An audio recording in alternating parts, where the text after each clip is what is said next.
13th month bonus na bukod pa sa inyong pensyon ngayong Disyembre. Inilabas na kasi ang mahigit 9 na bilyong pisong pondo para rito na pakikinabangan ng halos 2 milyong pensioners. Ayon kay SSS President and Chief Executive Officer Emilio De Quiros Jr., pwede na nga rin makuha ng kanilang mga miyembro ang naturang bonus mula sa bangko. Inanunsyo rin ng SSS na inilabas na rin ito ang pondo para sa iba pang pensyon ngayong buwan. At ngayon maraming kababayan natin na may pera para sa Pasko. Asahan na po ang paghaba ng pila sa mga ATM. Pero titiyak po ng mga bangko sa daw ang supply ng kanilang pera sa mga ATM. Pwede silang mag-withdraw ng maaga so that they can avoid the Christmas rush. Tapos mag-withdraw lang sila ng perang kailangan nila. Ayon sa BPI, 24 oras bukas sa mahigit 1,600 ATM ito sa buong bansa, maliban lang sa mga nasa loob po ng mall. Kung may iba pa kayong katanungan, tumawag lang po sa customer hotline nila na 89100 para sa mga nasa Metro Manila o di kaya sa toll-free number na 1-800-188-89-100. Sa panig naman ng Metro Bank, pananatiling bukas sa December 18, 24, 26, 27, 31 at January 2 ang ilang branch nila. Nasa website ng Metro Bank ang kumpletong listahan ng mga branch na bukas sa holiday break. Handa rin daw ang may 1,300 ATM booth nila sa buong panahon ng Pasko.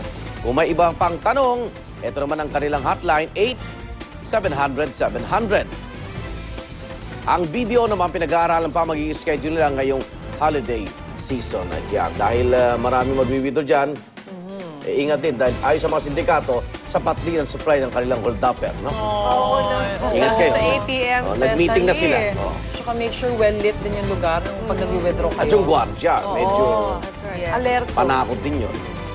At dahil maraming nga mag-withdraw ng pera sa mga ATM, tiyak na lapitin yan. Ito na nga ng mga kriminal. Kaya para hindi kayo mabiktima, mag-withdraw lang sa mga ATM na nasa maliwanag na lugar o di kaya may nagbabantay na security guard. Takpan ang keypad habang pinipindot ang inyong PIN number at huwag magpatulong sa hindi kakilala.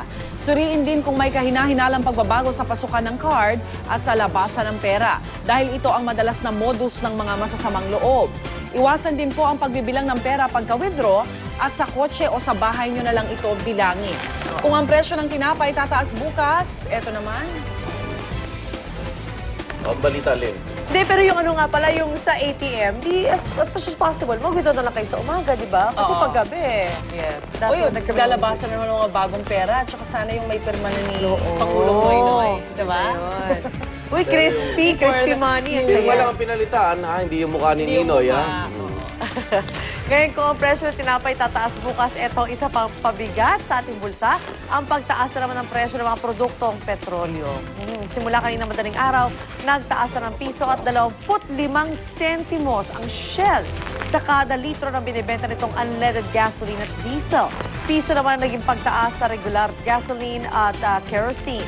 Maging ang isa pang kumpanyang gumagamit ng nasirang FPIC pipeline, magtataas din ng presyo ang Chevron Caltex.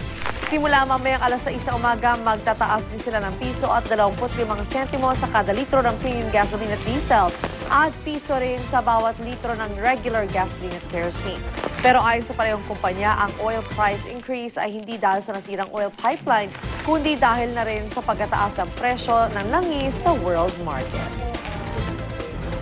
At mataas na nga po ang presyo, madalas pang walang mapagkargahan. Yan po ang reklamo ng maraming motorista ngayon. Umabot na kasi sa 50 gasolinahan ng Shell ang nagsara dahil sarado at inaayos pa rin po ang oil pipeline ng First Philippine Industrial Corporation.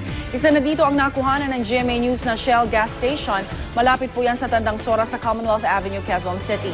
May ilan namang gasolinahan ng Shell na iniiklian na lang ang operating hours para lang hindi agad maubusan ng supply. Ang iba namang gasolinahan ng Chevron at Caltex, naglalagay na ng limit sa mabibiling gasolina para mas maraming customer ang kanilang maservisyohan. Ganun talaga.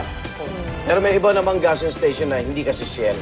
Hindi naman dumadaan doon sa pipeline, kaya maglilipatan. That's true. Marami na Good morning po sa inyo kasi ganun din, meron din ilan sa kanila na pinapadaan din actually before dun sa mga pipeline. So, they have extra expenses to transport it here. So, aside from nagkakakulangan sila ng mga truck, gumagamit na sila ng mga barge para lang maipadating sa Mahatid. pandakan yung mga ano. So, ang tagal nun, tsaka extra gastos sa kanila.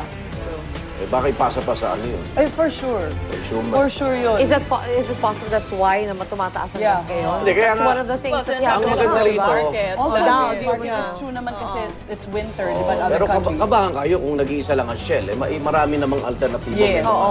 May mga maliliit naman na player din naman eh. Actually, more on yung abala din sa motorista dahil kung yun na yung dadaanan mo, yung Shell gas station, tapos biglang close na naman, tapos Totoo. lipat ka na ng palipat-lipat. Tsaka iba kasi may suki talaga tayo. Meron Meron tayong din. choice na talaga eh. Meron din. diba? Pero isipin nyo rin na pag kunwari nagtaas pa yung toll fee kunwari sa SLEX, galing sa Batangas. Right. Oh, Good wow. luck. Eh, yun na. Samantala, abala na ang Department of Health sa kanilang kampanya laban sa paggamit ng paputok sa pagsalubong ng bagong taon. Ang kanilang mensahe, laman ng kanilang bagong infomercial na pinapalabas ngayon sa telebisyon. Pasintabi po sa mga nag-aagahan at naritong iwas paputok infomercial ng DOH.